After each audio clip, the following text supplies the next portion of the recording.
आज बाला साहब होते तो ऑपरेशन सिंदूर के लिए मोदी जी को गले लगा लेते। त्याबद्दल बाळासाहेब ठाकरेंनी तुम्हाला काय मिठी मारली असती काय? आज तुम्ही बाळासाहेब ठाकरेंचा अपमान करताय मिस्टर अमित शहा।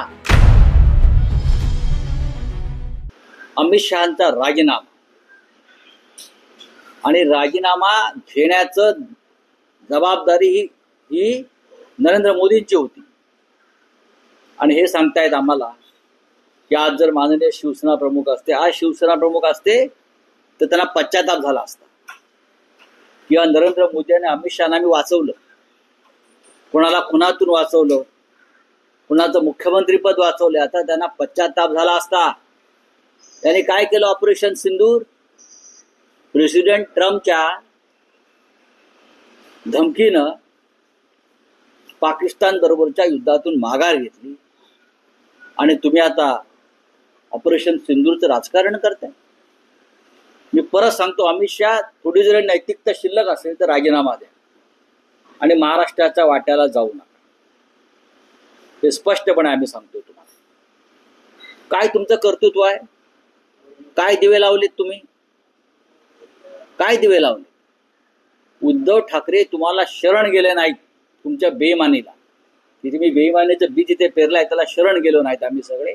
हा तुमचा राग आहे आणि बाळासाहेब ठाकरेंची शिवसेना, हिंदू हृदय सम्राटांची शिवसेना तुम्ही तुमच्या स्वार्थासाठी फोडलीत। त्याबद्दल बाळासाहेब ठाकरेंनी तुम्हाला काय मिठी मारली असती काय? हा तुम्ही बाळासाहेब ठाकरेंचा अपमान करताय मिस्टर अमित शहा। हा तुम्ही बाळासाहेब ठाकरेंचा अपमान करताय, लक्षात घ्या आणि महाराष्ट्र हा अपमान विसरणार नाही। आज सुद्धा त्यांचा मुंबईत दौरा आहे, त्यांना दुसरं काम काय आहे? स्वातंत्र्यवीर सावरकर जयंतीच्या निमित्तानं व्याख्यान मुंबईत काय देणार आहे? व्याख्यान काय देणार? सावरकरांनी सांगितलं होतं पाकिस्तान हा हिंदुस्थानचा एक भाग आहे आणि तो भारतामध्ये आला पाहिजे। आमचं सैन्य पाकिस्तानामध्ये घुसत असताना ज्याने पाय ओढले सैन्याचे हे सावरकर स्मारकात जाऊन भाषण देणार। हे महाशय, सगळ्यात आधी 26 महिलांचा सिंदूर पुसल्याबद्दल जबाबदारी घेऊन गृहमंत्र्यांनी राजीनामा दिला पाहिजे या देशाच्या गृहमंत्री पदाचा आणि मग आमच्यावर बोला महाराष्ट्रात येऊन। हे नुसते होर्डिंग लागले मुंबईत म्हणजे तुम्ही नेते झाला नाही। ज्या दिवशी तुम्ही सत्तेवर नसाल तेव्हा तुम्ही काय आहात ते कळा।